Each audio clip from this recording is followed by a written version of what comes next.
عمو كل ما عاد شتي أتحاكي. أنا متحكى يمني وبس. قاعد تغيري كلامك. أتحاكى صيني أو ما تشتي أتحاكي. أنا من اليمن. كيف أتحاكى؟ كيف أتحاكى صيني يماني أو هندي؟ كيف أتحاكى؟ قاعد تغيري كلامك.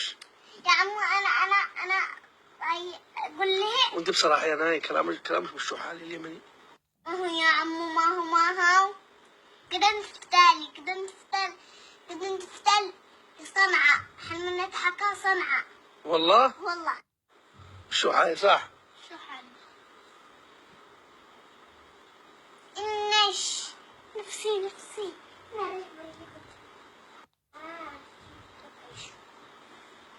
ما هو 1 ما هو 2 خلاص أحلى كلام اليمني. خلاص أنا استحيت لك. خلاص أنا آسف.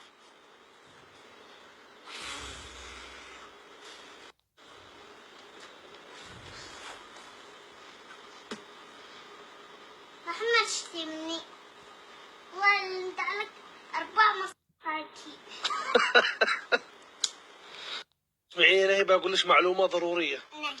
أنت الناس حبوش ليش؟ جاوبوني ليش حبوا نهي؟ ليش؟ أنا بتحكي يمني. صح؟ عشان هكذا يا ناي أنت لا تغيري كلامك اليمني. نهي. تكلمي يمني. مو هذا غير سحقت علي. قالت الكلمة اليمني حالي. لا قاعد مش حالي. أيوة فهمتي؟ فأنت تكلمي يمني لأنهم حبوش باليمني. تمام. علميهم الكلام اليمني. هم دحين بتحكوا زي جنوريتا. ما أنت أعلم صنعاني. نهي.